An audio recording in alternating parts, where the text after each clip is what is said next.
Assalamualaikum warahmatullahi wabarakatuh. Perkenalkan, nama saya Ali Yahsun, Sarjana Pendidikan Islam. Saya sebagai pengampu mata pelajaran fikih di kelas 6 MI Mambaul Ulum Sumber Lompang, Tobai Timur, Sokobana Sampang. Yang mana dalam hal ini saya akan menyampaikan atau menjelaskan tentang makanan halal atau disebut dengan halal food. Baik, kita akan menerangkan tentang makanan halal. Kita sudah membuat peta konsep, yaitu makanan halal itu ada 5 konsep. Yang pertama, dari segi pengertian, hukum makanan halal, macam-macam makanan halal, membiasakan mengonsumsi makanan halal, dan hikmah mengonsumsi makanan halal. Kita akan membahas dari awal, yakni dari segi pengertian. Apa sih makanan halal itu dari segi pengertiannya? Menurut bahasa, kata makanan berasal dari kata makan. Sedangkan dalam bahasa Arab disebut dengan kata al-it'am atau at-ta'am yang artinya makanan atau makan.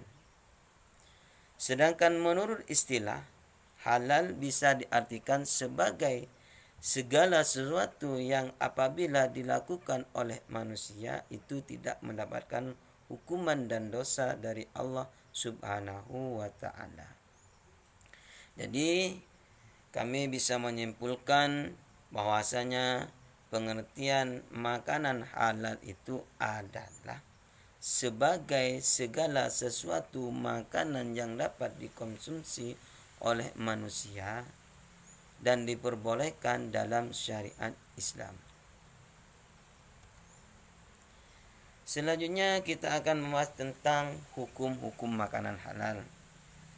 Sini sudah jelas firman Allah dalam surah Al-Maidah ayat 88 yang berbunyi a'udzubillahi minasyaitonirrajim bismillahirrahmanirrahim wa kulu mimma razaqakumullahu halalan thayyiba wattaqullaha alladzi antum bihi mu'minun. Shadaqallahul azim. Yang artinya, dan makanlah dari apa yang telah diberikan Allah kepadamu sebagai rezeki, halalan thayyibah, yang halal dan baik. Wattaqullaha alladzi bihi mu'minun, dan bertakwalah kepada Allah yang kamu beriman kepadanya. Selanjutnya kita akan membahas tentang beberapa macam-macam makanan halal. Macam-macam makanan halal ini bisa kita kelompokkan menjadi 4 kelompok atau 4 pembahasan. Yang pertama, makanan halal itu dilihat dari segi azatnya, hakikatnya. Kemudian yang kedua, cara memperolehnya. Yang ketiga, yaitu halal dengan cara menyajikan. Yang terakhir, yaitu cara memprosesnya. Kita akan bahas satu persatu dari halal dari segi azatnya. Apa sih yang disebut halal dari azatnya?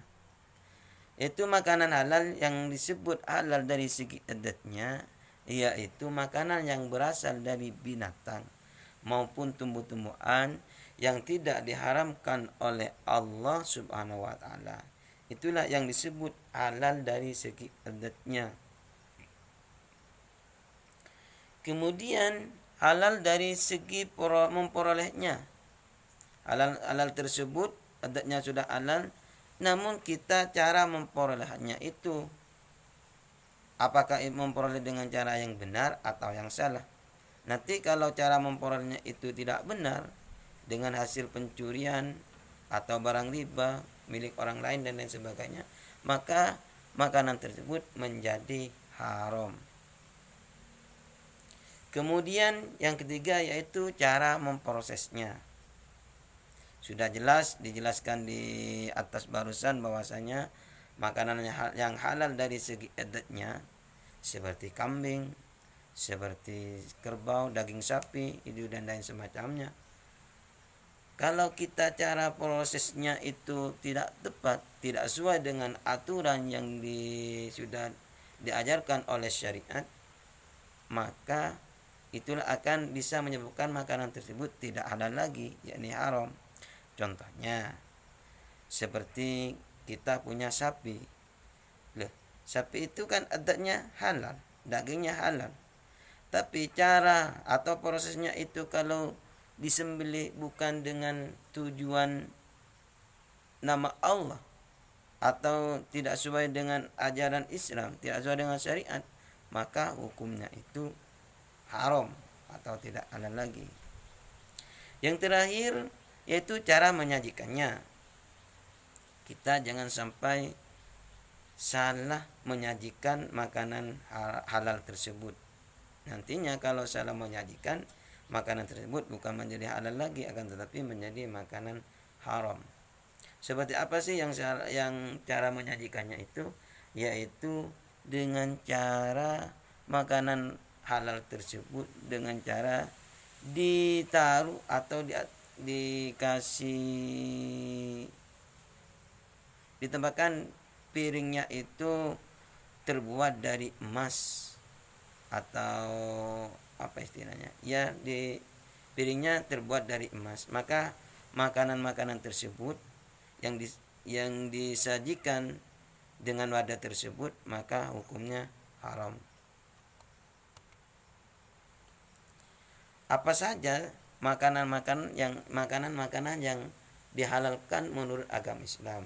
Yaitu diantaranya semua rizki yang diberikan oleh Allah yang berupa makanan baik dari darat maupun dari lautan itu adalah halal hukumnya, digolongkan sebagai makanan-makanan halal, seperti jagung, seperti kedelai, seperti buah-buahan dan lain-lainnya. Itu yang berasal dari darat. Atau makanan yang berasal dari laut, seperti ikan. Juga semua binatang ternak seperti ayam, itik, kambing, sapi, kerbau, unta dan lain semacamnya, kecuali babi dan anjing. Nah, hewan yang dua ini yang tidak boleh dimakan atau haram. Babi dan anjing ini tidak boleh dikonsumsi oleh umat Islam. Kemudian juga yaitu semua jenis binatang yang bisa hidup di air, baik di air laut maupun air tawar.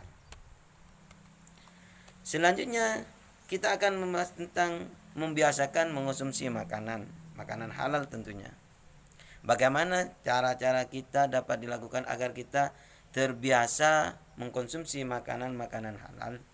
Ialah dengan cara satu, kita membeli bahan makanan dari tempat-tempat yang sudah dipercaya atau sudah terjamin menjual makanan-makanan halal. Jadi kita tidak boleh sembarangan membeli makanan tersebut. Takutnya nanti makanan itu makanan yang tidak halal. Kemudian apabila membeli daging, hendaknya membeli di tempat orang-orang muslim. Jadi jangan beli di tempat-tempat orang non muslim. Itu takutnya cara penyembelihannya itu takut tidak disembelih sesuai dengan syariat Islam. Maka kita harus waspada dan berhati-hati dalam membeli makanan tersebut. Kemudian kita juga menghindari makanan yang telah ada dalil melarang mengkonsumsi makanan tersebut. Misalkan seperti babi, seperti anjing. Itu kita harus hindari. Tidak boleh. Manfaatnya apa dari mengonsumsi makanan halal tersebut? Di antaranya adalah kita akan terhindar dari murka Allah karena kita menjauhi larangannya. Di antaranya lagi tubuh kita akan lebih sehat, akan lebih kuat karena yang dimakan adalah suatu yang baik dan enak, yang halal tentunya. Kemudian manfaatnya diantaranya akan menghasilkan hati dan pikiran yang bersih karena mendapat curahan kasih sayang dari Allah Subhanahu wa taala. Yang terakhir yang kita bisa laksanakan tentunya kita harus kita sampaikan tentang manfaat ini adalah menunjukkan pada umat lain bahwa Islam adalah agama yang baik dan hanya mengajarkan kebaikan. Itulah yang harus kita pertahankan. Kemudian hikmah mengkonsumsi makanan halal. Apa saja sih hikmah mengkonsumsi makanan halal? Ialah diantaranya kita akan mendapatkan kesehatan hati dan jasmani. Kemudian kita supaya doa kita lebih dikabulkan oleh Allah Subhanahu wa taala. Jadi hikmah mengkonsumsi makanan halal diantaranya juga kita dijauhkan dari siksa api neraka sebagaimana dijelaskan dalam sebuah hadis yang telah dijelaskan di atas tersebut. Yang terakhir yaitu penutup. Jadi kita akan menyimpulkan materi yang telah kami sampaikan barusan dari awal sampai akhir bahwasanya kita mempunyai kewajiban dan tanggung jawab bagi umat Islam pada hari ini untuk lebih berhati-hati dalam memilih, memilah dan mengonsumsi makanan yang halal. Hendaklah kita senantiasa memastikan setiap makanan yang diperoleh dan dimakan itu adalah halal menurut syariat Islam. Sesungguhnya perintah Allah Subhanahu wa taala adalah untuk tujuan dan kebaikan manusia bersama. Mungkin itu yang bisa kami sampaikan, bisa kami jelaskan. Semoga bermanfaat, semoga barokah. Kalau ada kesalahan, itulah kekurangan dari kami. Akhiran, assalamualaikum warahmatullahi wabarakatuh.